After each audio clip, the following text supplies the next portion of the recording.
Well, I guess I decided to put my toe into what could potentially mean, angry letters about how I don't know what I'm talking about. But that's fine. Um, we're talking about Bitcoin, but we're not talking about Bitcoin, i.e., investments and making money or not making money or anything else like that. We're talking about the energy cost for Bitcoin. And I am generally, I've seen the rise of Bitcoin, I've seen Dogecoin, I've seen all the cryptocurrencies start up, and it looks interesting because I like paying attention to financial markets, since I was a kid. But I've always felt, hey, if you can't point to me what the actual real world value of this item is, I don't understand. I don't really believe that it's a thing that I'm going to invest in. But studies are now showing that the cost for Bitcoin is outrageous. And I'm actually going to send it to you guys later to include in the report. But it's a report granted by B of A, a research report saying that the CO2 emissions tied to the world's biggest cryptocurrency are equal to that of Greece. Bitcoin is one of the largest producers of CO2 emissions over almost everything else. So Yeah. we have like in 2019 and 2020, every single thing plugged into Australia's largest main grid consumed 192 terawatts. That's Australia. That's everything Australia uses. At this moment, annualized power consumption of Bitcoin mining is 128 terawatts. What? No pun intended? Uh-huh. How sustainable is this when you have a method of currency that literally consumes as much or more than a nation?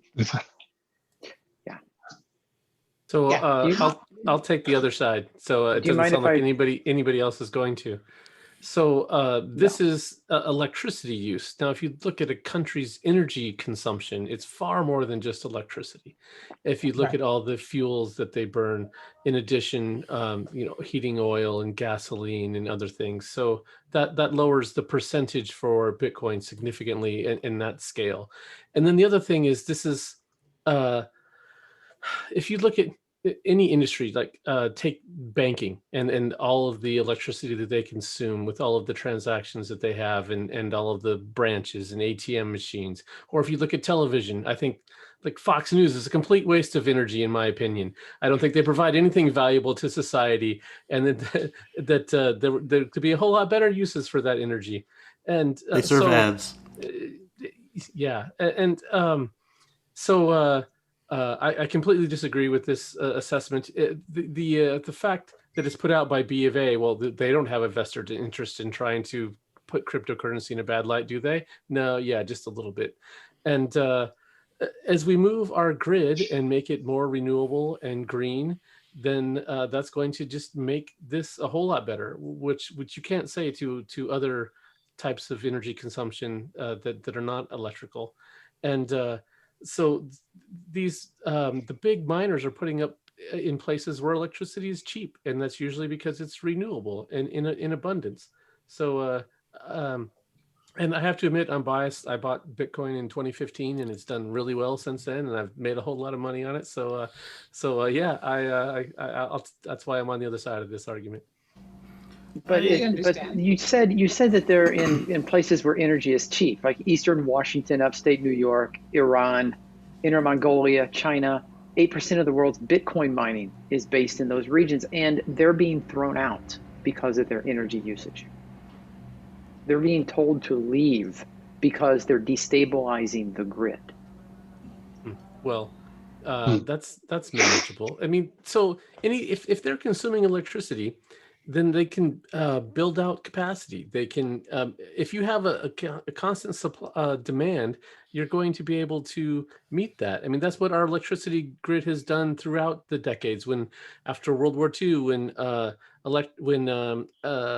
AC became important and started proliferating, and cities like Phoenix started growing, our grid grows to meet these demands. That's just what it does.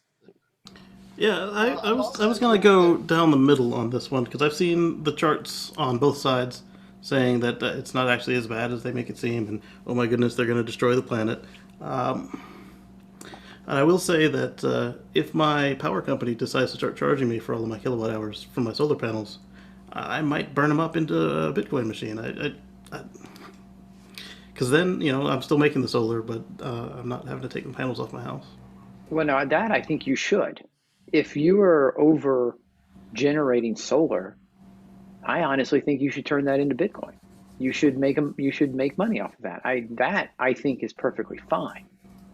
It's when we are burning more fossil fuels I agree. to Yeah, we just need to to get off of just fossil spit fuels. out a whole bunch of 64-bit numbers, just random numbers, just to maybe find the word of the day and make a couple 0.00000001 Bitcoin. Then hey, yay! But yeah, like Patrick said, as the grid gets greener, then hey, maybe Bitcoin gets greener. But the grid's not green. It's not green yet, and they're chewing up so much energy to generate these Bitcoins that they're like like George just said. I mean, there's as much energy consumption as grease, and you can't Electricity, not energy. That was of my first electricity. point. Okay, as much electricity. Is there that much renewable electricity available to them where they are generating it? If the I, answer is I, yes, then I would awesome. If not, then they're burning for fossil fuels. I would say Period. if they're not running their own solar, hydro, or wind plant, then no, there probably So is a if I good could bit of also fossil in make there. one point, because it's not just the energy consumption, not just the global energy consumption, not just the electricity consumption. There's also the resource consumption of burning through chips and cards. Because I think I can remember when a graphics card was not running you $800 to $1,200 for a decent one until Bitcoin mining became something that really was consuming that. And then you have the entire supply chain of graphics cards and chips with mining in vulnerable countries where exploitation of workers and the governments for these rare minerals. We're talking, look at the infrastructure development China is basically doing in Africa in order to have better market access so they can create more chips. Things like that. So it's a holistic problem, and I don't I personally don't care. I don't care what you want to invest in. I think the discussion that needs to be had is not, no, everything's perfectly okay because it's Bitcoin, or, oh, it's terrible because it's Bitcoin because we want to stick to whatever rational currencies we have. It's how do we make it sustainable? The discussion has to shift from yes or no, I'm on this side, I'm on that side, to this is what we are seeing, this is what it's doing, these are the applications that we can do to make it better. So before anybody writes in about Georgia's against Bitcoin, I don't give a flying anything, okay? I might invest in it, I might not. I've thought about it. But what I want to see is where's the progress to make this a greener, more sustainable currency. And I think we're not going to come up with any solutions because Lord knows we're not really going to do that. But I think that I prefer to have that discussion and to see people investing in making Bitcoin a sustainable method of mining for currency than to argue about whether or not established banks are putting out a biased report. Because the honest to goodness truth is, if you're pro Bitcoin, you're biased. If you're anti Bitcoin, you're biased. But the facts and the data say Bitcoin eats up a lot of resources, Well, and we right. have to start You accepting could that. level that same thing against anything that consumes electricity, and And isn't it interesting that maybe, excuse me, maybe that's a fair thing to level against it. If it's just another way of it's just another method of resource extraction whereby a small group of people with some technological assets can leverage electricity, an enormous amount of it, and make themselves rich, why do we want, as a society, why do we want to support that? Well, to add on to all of that, where Georgia mentioned the graphics cards, yeah, they used to be downright affordable, and even this year's models are supposed to go for $600 to $1,000. If you can find one from a scalper, you're looking at $2,000 to $3,000 if you can find one. Speaking as someone who just upgraded their machine a few months back and was just like, holy shit, it's really that much? Okay.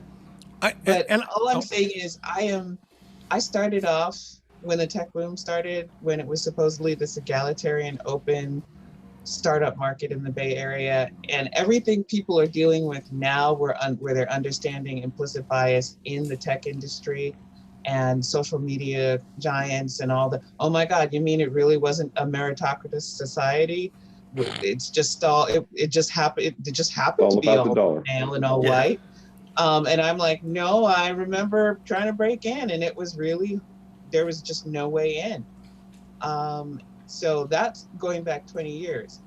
I have zero interest in creating a technological boom that's only going to really benefit a small bunch of sociopaths. So let's, there's a big discussion that needs to be had.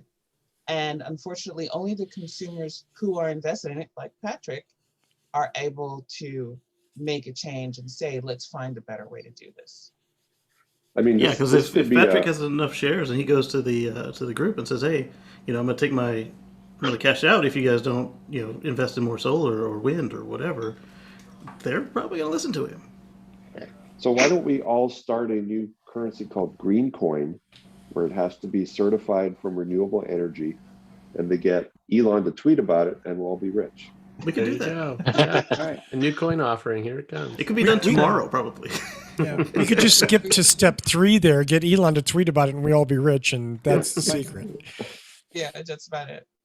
Yeah. So, But that could be something that happens with all this publicity about energy. If some crypto coin says, hey, we mine in these countries where there's clean renewable energy, wind farms, or we built our own wind farm to run our mines, for example, that could differentiate themselves. Like they're reinvesting your investments into renewable real energy stuff. projects. Yeah.